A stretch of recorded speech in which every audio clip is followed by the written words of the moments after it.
దేవుని వాక్యమైన పరిశుద్ధ గ్రంథం బైబిల్లో నుండి ఈ దినం ద్వితీయోపదేశకాండ 32వ అధ్యాయాన్ని చదువుకుంటాం. ఆకాశమండలమా చెవి ఎగ్గుము, నేను మాట్లాడుదును. భూమండలమా నా నోటి మాట వినుము. నా ఉపదేశం వానవలె కురియును, నా వాక్యం మంచు వలెను, లేతగడ్డి మీద పడు చినుకుల వలెను, పచ్చిక మీద కురియు వర్షం వలెను ఉండును. నేను యెహోవా నామమును ప్రకటించెదను. మన దేవుని మహాత్యమును కొనియాడుడి. ఆయన ఆశ్రయదుర్గంగానున్నాడు.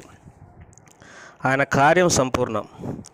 ఆయన చర్యలన్నీ న్యాయములు. ఆయన నిర్దోషి, నమ్ముకొనదగిన దేవుడు. ఆయన నీతిపరుడు, యథార్థవంతుడు. వారు తమ్ము చెరుపుకొనిరి, ఆయన పుత్రులు కారు. వారు కళంకులు.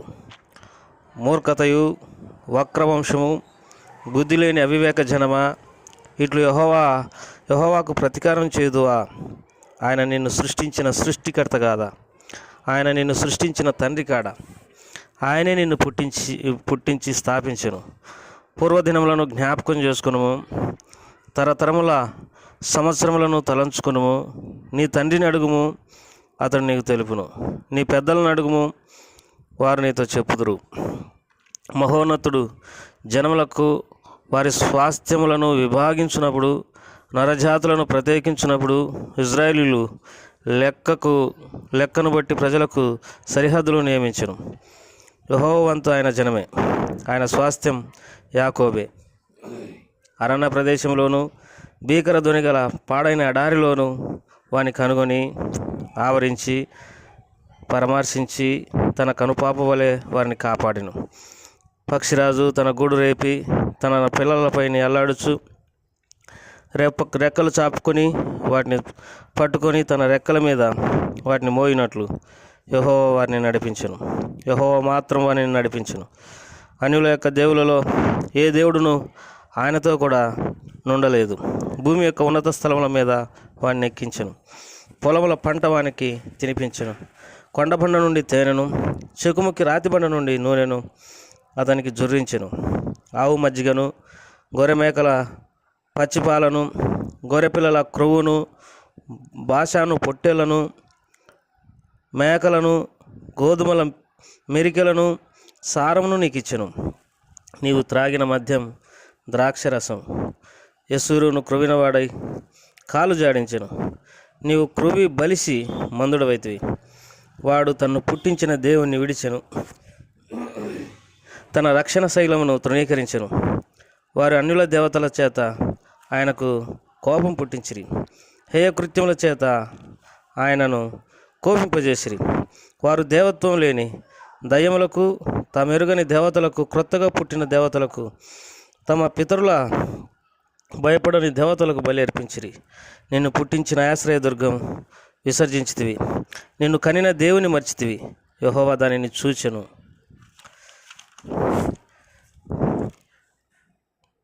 తన కుమారుల మీదను కుమార్తెల మీదను క్రోధపడెను, వారిని అసహించుకునేను. ఆయన ఇట్లా అనుకునేను, నేను వారికి విముఖుడనై వారిని కడపటి స్థితి ఏమగునో చూసేదను. వారికి మూర్ఖ చిత్తం గల వారు, విశ్వాసం లేని పిల్లలు. వారు దైవం కాని దాని వలన నా కోపం పుట్టించిరి. తమ వ్యర్థ ప్రవర్తన వలన నాకు ఆగ్రహం పుట్టించిరి. కాబట్టి జనం కాని వారి వలన వారికి రోషం పుట్టించదును. అవివేక జనుల వలన వారికి కోపం పుట్టింతును. నా కోపాగ్ని రగులుకొనును. పాతాళ అగాధం వరకు వారిని దహించుదును. అది భూమిని దాని పంటను కాల్చును. పర్వతముల పునాదులను రవలబెట్టుదును. వారికి ఆపదలు విస్తరింపజేతును. వారి మీద నా బాణములన్నింటినీ వేసేదను. వారు కరువు చేత క్షీణించుదురు. మంట చేతను, క్రూరమైన హత్య చేతను హరించిపోదురు. బురదలో ప్రాకు పాముల విషమును, మృగముల కోరలను వారి మీదకి రప్పించదను. బయట ఖడ్గమును, లోపట భయమును, యవనులను, కన్యకలను, శిశువులను, నెరిసిన తల వెంట్రుకలు గల వారిని నశింపజేయును. వారిని దూరమునకు చెదరగొట్టేదను. వారి పేరు మనుషులలో లేకుండా చేసేదని అనుకుందును. వారి విరోధులు నిజం గ్రహింపకుందురేమో. ఇదంతా యెహోవా చేసినది కాదు, మా బలం చేత వారిని గెలిచితిమి అని వారు అనుకుందురేమో.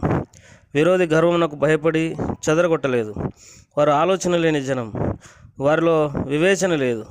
వారు జ్ఞానం తెచ్చుకొని దీన్ని తలపోసి తమ కడవరి స్థితి ఏమగునో యోచించుట మేలు. తమ ఆశ్రయదుర్గం వారిని అమ్మివేసిన ఎడల, యెహోవా వారిని అప్పగింపని ఎడల, ఒకడు ఎట్లు 1000 మందిని తరుమును, 2 ఎట్లు 10,000 మందిని పారద్రోలుదురు. వారి ఆశ్రయదుర్గం మన ఆశ్రయదుర్గం వంటిది కాదు. ఇందుకు మన శత్రువులే తీర్పరులు. వారి ద్రాక్షవల్లి సొదొమ ద్రాక్షవల్లి, అది సొదొమ గొమొర్రా పొలంలో పుట్టినది. వారి ద్రాక్ష పండ్లు పిచ్చి ద్రాక్ష పండ్లు, వారి గెలలు సేదైనవి. వారి ద్రాక్షరసం క్రూర సర్పము విషము, నాగుపాముల క్రూర విషం. ఇది నా యొద్ద మరుగుపడి ఉండలేదా? నా నిధులలో ముద్రింపబడి ఉండలేదా? వారి కాలుజారు కాలమున పగ తీర్చుటయు ప్రతిఫలం ఇచ్చుటయు నాదే. వారి ఆపద్దినం సమీపించును, వారి గతి త్వరగా వచ్చును, వారికి ఆధారం లేకపోవును. నిర్బంధింపబడిన వాడును స్వతంత్రుడును లేకపోవును. యెహోవా చూచును, తన సేవకులను గురించి సంతాపపడును, నిజంగా తన ప్రజలకు తీర్పు తీర్చును. ఆయన వారి నైవేద్యమును క్రొవ్వును తిని వారి పానీయార్పణమైన ద్రాక్షరసమును తాగిన వారి దేవతలు ఏమైరి? వారు ఆశ్రయించిన దుర్గములే లేచి మీకు సహాయం చేయవచ్చును. వారు మీకు శరణ్యం కానియుడు అని చెప్పును. ఇదిగో నేనే దేవుడను, నేను తప్ప వేరొక దేవుడు లేడు. మృతి పొందించువాడను బ్రతికించువాడను నేనే, గాయపరచువాడను స్వస్థపరచువాడను నేనే. నా చేతిలో నుండి విడిపింపగలవాడెవడూ లేడు.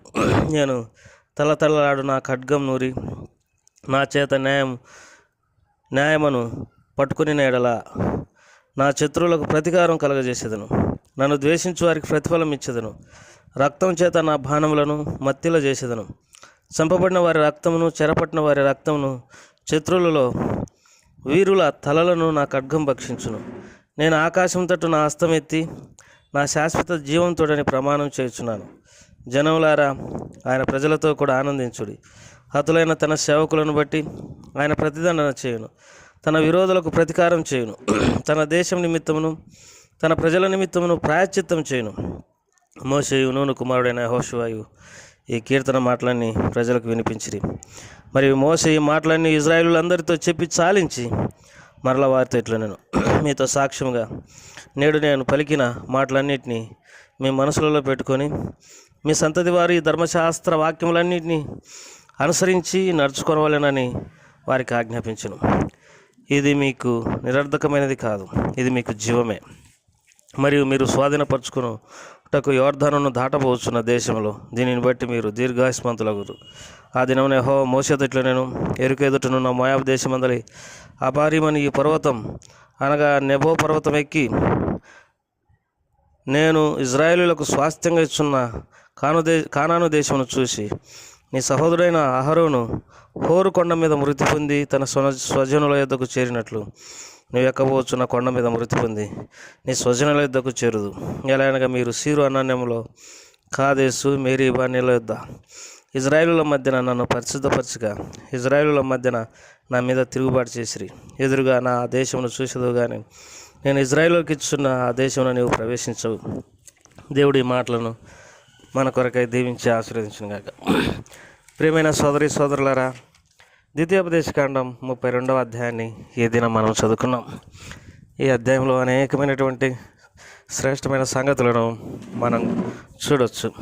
ఇందులో ముఖ్యంగా దేవుడు ఇజ్రాయేలులను ఎంతగా ప్రేమించినాడో మరి ఇక్కడ రాయబడుతూ వచ్చింది. 32వ అధ్యాయం 4వ వచనంలో ఆయన ఆశ్రయదుర్గంగా ఉన్నాడు, ఆయన కార్యం సంపూర్ణం, ఆయన చర్యలన్నీ న్యాయములు, ఆయన నిర్దోషి నమ్ముకొనదగిన దేవుడు, ఆయన నీతిమంతుడు యథార్థవంతుడు.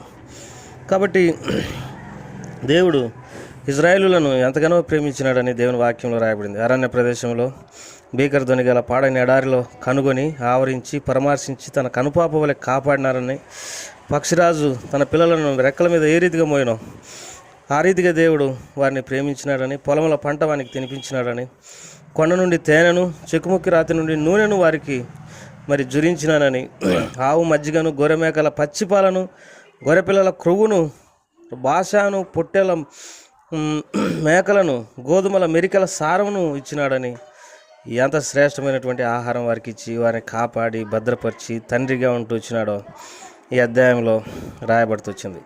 7వ వచనంలో, పూర్వదినములను జ్ఞాపకం చేసుకును, తరతరములు సంవత్సరములు తలంచుకును, నీ తండ్రిని అడుగుము, అతను నీకు తెలుపును.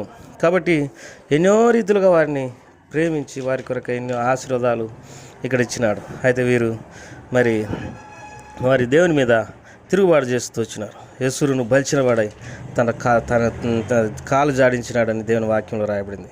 15వ వచనం, యేసురును క్రొవ్విన వాడై కాలు జాడించను.